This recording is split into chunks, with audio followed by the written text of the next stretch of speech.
স্থির তড়িৎ থেকে বুয়েট ভর্তি পরীক্ষায় 2014-15 সালে যে গাণিতিক সমস্যাটা ছিল, প্রতিটি 220 ভোল্টে চার্জিত সম আকারের 8টি ছোট গোলাকার ফোঁটাকে মিলিত করে একটা বড় ফোঁটায় পরিণত করা হলো।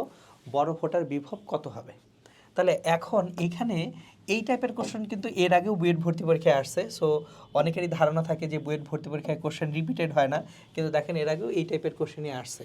তো ওইখানে একটা কোশ্চেনে ছিল 27টা ফোঁটা, আর এখানে কয়টা ফোঁটা? 8টা ছোট গোলাকার ফোঁটা। এখন 220 ভোল্টে চার্জিত সমাকারের 8টি ছোট গোলাকার ফোঁটা, তাহলে এন ইকুয়ালস টু কত? 8। আমাদের ভি সমান 220 ভোল্ট। এবার V equals to 1/4πε0 q divided by r, এটা হচ্ছে 220। এখন আমি যখন 8টা ফোঁটাকে একত্রিত করলাম, একত্রিত করার ফলে আমাদের 8টা ফোঁটা মিলে একটা বড় ফোঁটা তৈরি হচ্ছে। তার মানে আমাদের এই 8টা যে ফোঁটা আছে, এই 8টা ফোঁটা মিলে যখন একটা ফোঁটা তৈরি হবে, 8টা ফোঁটার আয়তন 8 × 4/3πr³। এগুলো হচ্ছে একটা বড় ফোঁটার আয়তনের সমান হবে 4/3πr³।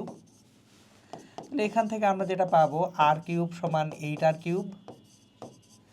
সো বড় আর ইকুয়ালস টু 2r। তাহলে ব্যাসার্ধ হয়ে গেছে ডাবল। আর 8টা ফোঁটার চার্জ একসাথে চলে আসবে বড় ফোঁটায়। বড় ফোঁটার charge q prime equals to n q, মানে হচ্ছে 8q। চার্জের সৃষ্টি বা ধ্বংস নেই, সুতরাং সবগুলো ছোট ফোঁটার চার্জ একসাথে চলে আসবে কোথায়? একটি বড় ফোঁটায়।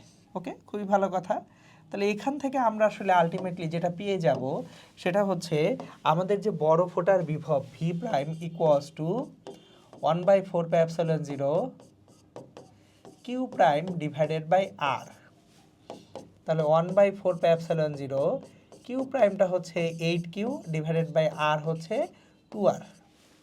সো 8/2 মানে হচ্ছে 4 × 1/4πε0 কিউ বাই ছোট আর। কিন্তু 1/4πε0 কিউ বাই ছোট আর হচ্ছে 220, তাহলে এটা হচ্ছে 4 × 220। তাহলে 4 × 220 মানে হচ্ছে 880 ভোল্ট।